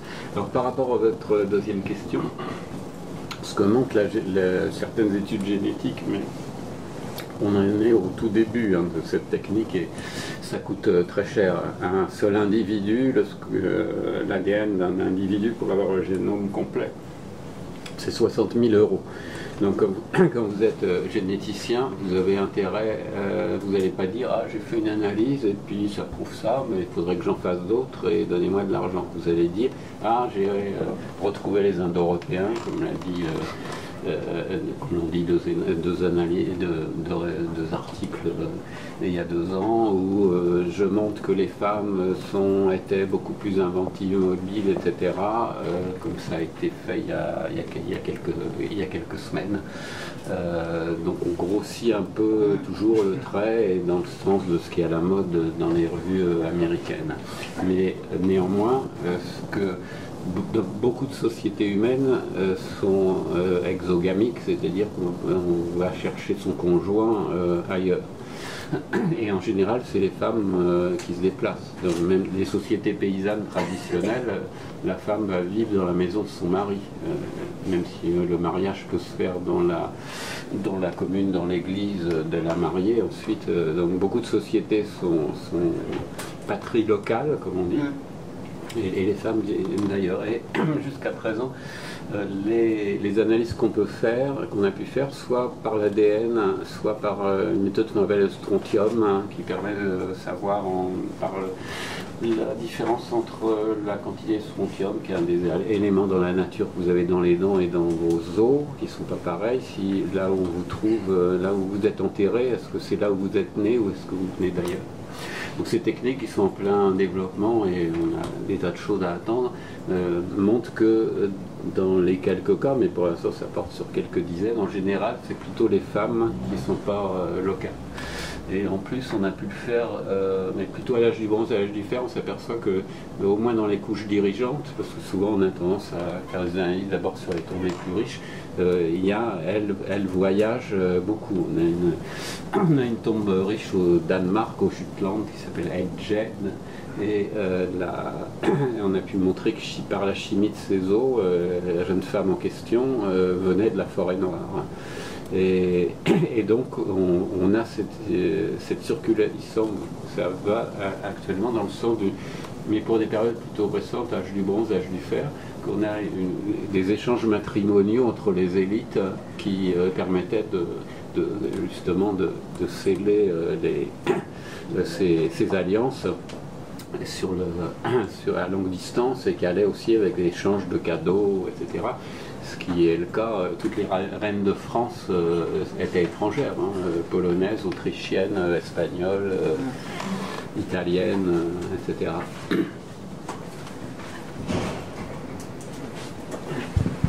Autre question ou tout le monde a faim? Moi j'avais une petite question. Oui. En fait, les mythes d'Adam et Ève, oui. En fait, ça représente un peu un passage ces passages entre société cueilleur-chasseur et société agricole, ou ça n'a rien à voir? Ça, en tout cas, ça donne la représentation que l'agriculture est quelque chose de fatigant, puisque tu gagneras ton frère, sœur, etc.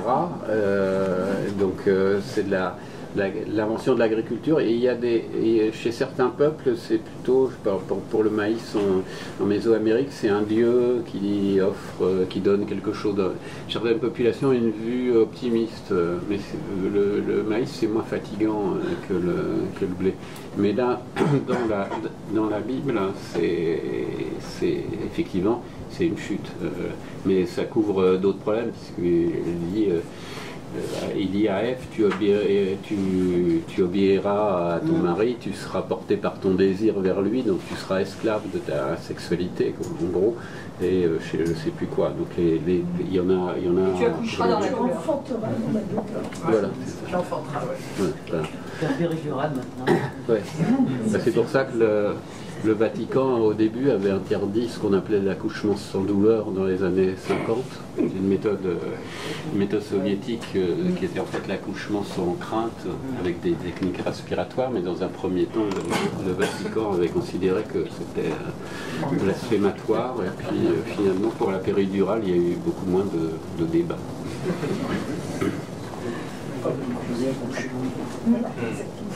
J'ai une petite question bibliographique, ou peut-être une grosse question, je ne sais pas. On a parlé de Jéricho, on vient de parler d'Adam et Ève. Oui. Est-ce qu'il existe un ouvrage ou plusieurs ouvrages qui mettent en regard ce qu'on trouve dans la Bible et ce qu'on peut trouver de réalité historique ou proto-historique? Il y en a des tonnes, parce que c'est évidemment c'est une question sensible. Et il y en a encore un dont j'ai plus le nom de l'auteur en tête, mais qui est paru cette année même. Ah oui. Voilà. Donc si vous faites Bible et archéologie, là vous aurez tout ce que vous voulez. Oui, si vous permettez.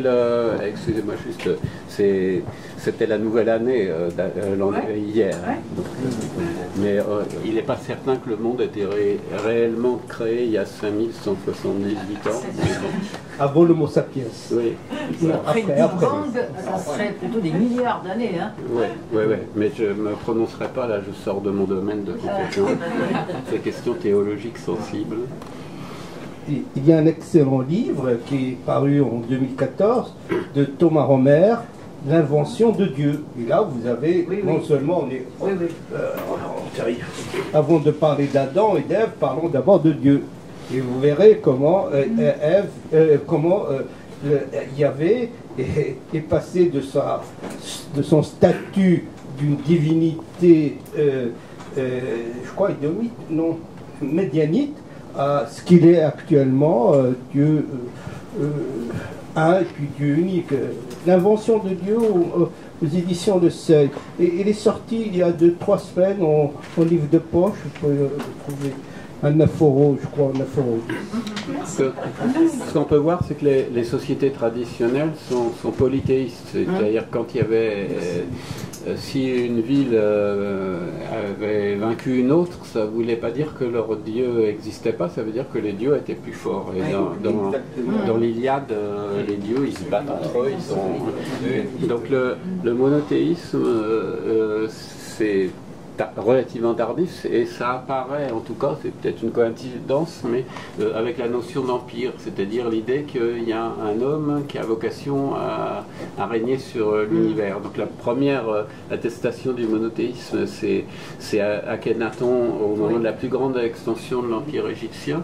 Après, on va voir ça chez les Perses, avec le zoroastrisme, et il y a un débat pour savoir s'il y a une influence des Perses sur les Hébreux, puisque les Hébreux c'était pas un grand empire, mais ensuite le développement du christianisme, même si on parle des persécutions, c'est quand même grâce à l'empire romain et à Constantin qui se convertit au christianisme vers 312 et qui fait qu'en quelques dizaines d'années, le christianisme va être la seule religion tolérée et obligatoire dans tout l'empire, à l'exclusion de toutes les autres. Les Romains effectivement avaient fait des misères aux chrétiens, mais étaient quand même relativement tolérants, il y avait des tas de religions, mais ensuite le christianisme s'impose, et il y a une espèce d'intolérance des monothéismes à l'idée qu'il y a un seul Dieu, c'est le mien et c'est le seul, ce qui est une idée nouvelle et qui coïncide un peu avec cette notion d'empire, ce qu'on peut dire